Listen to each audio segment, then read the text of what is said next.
Saltaba a la vista. El individuo que la derecha pretendía instalar en la casa de Nariño emitía un preocupante olor a corrupción y ejercía un autoritarismo de plutócrata a base de insultos y bofetadas. Partidarios del mal menor, hubiéramos votado en blanco, es posible que ahora tuviéramos como presidente al ridículo y corrupto exalcalde de Bucaramanga. A Petro no lo elegimos quienes votamos resignadamente por él, sino los grupos de derecha y centro derecha, los anquilosados partidos políticos y los líderes famosos que se oponían a su nombre. Se llama o se titula Soy de los Nuestros y tiene un pequeño acápite de Cervantes que dice así: los oficios y grandes cargos no son otra cosa sino un golfo profundo de confusiones. Es la advertencia que le hace Don Quijote a Sancho Panza cuando Sancho Panza queda a cargo de la famosa ínsula Barataria. La columna dice: un lector me envía un mensaje insultante en el que critica al gobierno y habla de ese Petro que ustedes elevaron a la presidencia. Como no es la primera vez que escriben algo semejante, vale la pena poner algunos puntos sobre algunas IES. A Petro no lo elegimos quienes votamos resignadamente por él, sino los grupos de derecha y centro derecha, los anquilosados partidos políticos y los líderes famosos que se oponían a su nombre.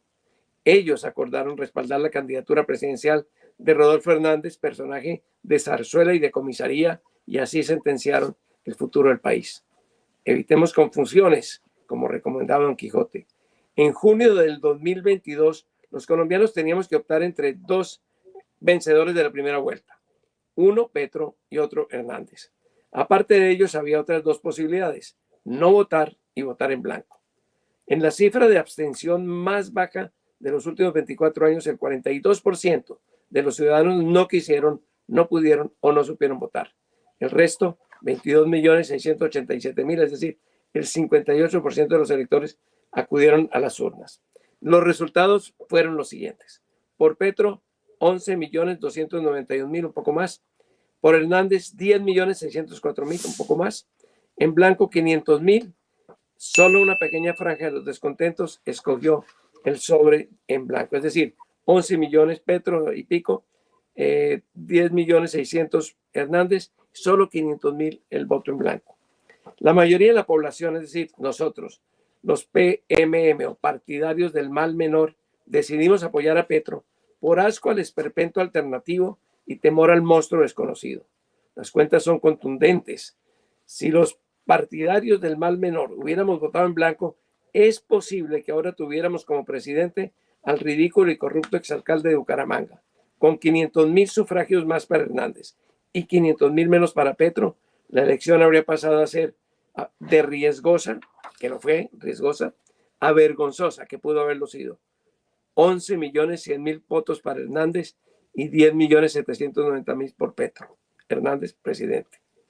Saltaba a la vista. El individuo que la derecha pretendía instalar en la casa de Nariño emitía un preocupante olor a corrupción y ejercía un autoritarismo de plutócrata a base de insultos y bofetadas.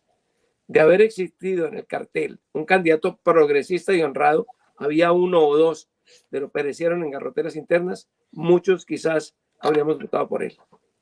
Es presidente que Petro porque la derecha resultó incapaz de ofrecer una opción menor.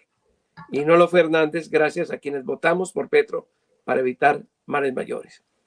A estas alturas puedo decir que no me gustaba de Petro su caótica alcaldía capitalina con inclinaciones populistas. En cambio, me atraía su papel como senador vigilante, su hoja administrativa limpia de sospechas, su militancia contra la explotación y las desigualdades, su aparente talante democrático, su simpatía por las causas ambientales y su condición de víctima de la derecha y en particular del infame fiscal Alejandro Ordóñez, anacrónico inquisidor. El hecho de que hubiese sido guerrillero no me escandalizaba. No había participado en actos sangrientos y nadie lo acusaba de cargar muertos a la espalda. No pocos miembros de mi generación sesentera, como Camilo Torres, también se vincularon de buena fe a organizaciones rebeldes clandestinas y dieron la vida de manera tan generosa como equivocada y estúpida. Petro tenía amplias credenciales de lucha por la paz y ofrecía la posibilidad de dialogar con grupos armados. La paz de Santos había sufrido rechazo público por la egoísta negativa del entonces jefe del Estado a compartir el Nobel con los firmantes de la FARC. Nunca antes había sucedido algo semejante en ese galardón y era urgente un remiendo. el candidato de la izquierda podría reparar lo quebrado. Durante la campaña, Petro declaró repetidamente que respetaría las reglas de juego de la democracia, que se rodearía de colaboradores capaces y honestos y que combatiría la corrupción que aclimataron Álvaro Uribe con su mañosa impunidad e Iván Duque con sus fiscales de bolsillo. Como el candidato se proclamaba ilustrado en historia, era de inferir que medía con acierto el reloj de los hechos sociales y sabía que una transformación seria no se logra en pocos años. El Partido Liberal necesitó 4 periodos a partir de 1930 para introducir algunas reformas en las estructuras legales y en la sociedad. Había que trabajar pensando en consolidar avances y ganar nuevas oportunidades. Por ese Petro voté yo y votamos muchos. Su primer año, apoyado por funcionarios de espíritu abierto y experiencia probada, parecía confirmar el buen camino de un gobierno de cambio respetuoso de las instituciones, fiel a sus planteamientos de campaña y comprometido con las clases abandonadas. Pero el 26 de abril del 2023 ocurrió un cortocircuito que produjo sorprendente giro. Aún no está muy claro cómo y por qué Petro echó a los ministros que aportaban estabilidad y brújula y escogió como rumbo la inexperiencia y la demagogia. Algunos recién llegados dedujeron que era también la invitación al botín y desataron una marejada corrupta. Sobre esto hemos hablado hasta hace pocos minutos. En ese instante, el mandatario y su mandato se zambulleron en el golfo profundo de confusiones que advertía Don Quijote a Sancho, y con algunas excepciones, el gobierno quedó en manos inesperadas y su máximo dirigente optó por un lenguaje equívoco, difíciles de escrutar y un futuro lleno de interrogantes. Confieso que la confusión también me afecta como partidario del mal menor. Recuerdo por eso a un político español de menor cuantía que en medio de una crisis disparó a sus copartidarios un comentario de mayor cuantía.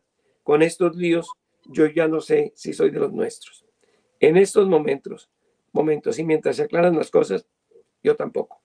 Hay una pequeña esquirla que dice: el conocido escritor español Andrés Trapiello dice que no ha vuelto a ver corridas por tediosas, y abro comillas. Sin embargo, añade, me dejaría la vida defendiendo el derecho de quienes quieren seguir yendo a los toros.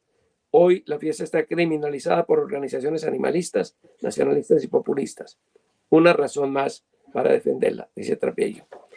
Esta es mi columna, y antes de cerrar estos pequeños minutos, digo que Enrique Santos Calderón escribe hoy también sobre la sorpresa que le ha producido algunas de las decisiones de Petro.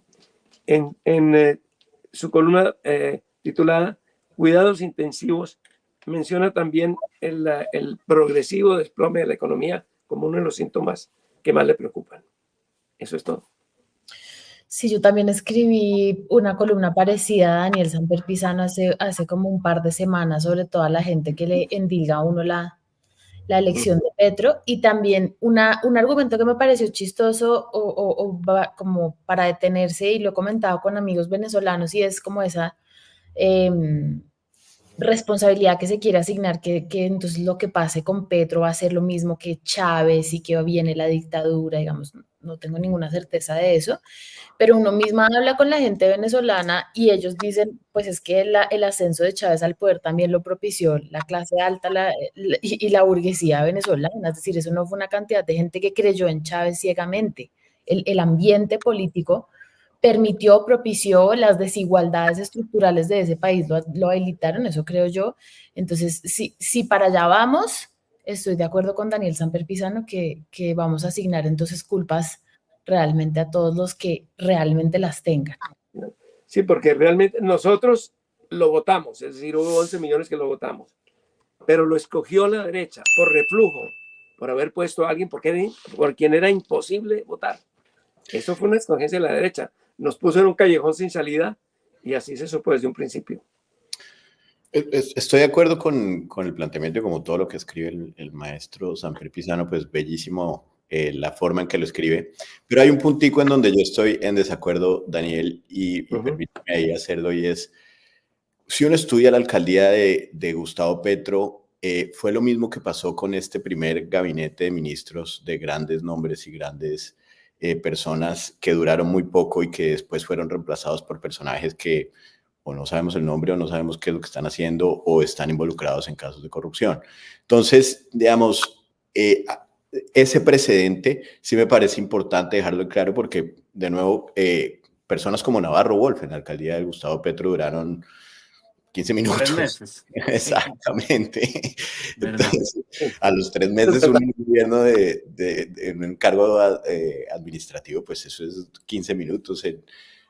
Pero el tema sí deja un precedente en donde lo que realmente demuestra es la personalidad del mandatario, que es una persona muy terca, muy llevada de su parecer, que, digamos, le gusta rodearse de estos grandes nombres, y de esta meritocracia, pero cuando la meritocracia no está de acuerdo con lo que él dice y cuando estos grandes nombres no están diciéndole sí señor a todo lo que él plantea, entonces la meritocracia es el enemigo y, digamos, estas personas hacen parte de la oposición y vienen todos estos ataques para justificar que, digamos, la propia autodestrucción del gobierno es culpa de alguien más y no del mismo gobierno.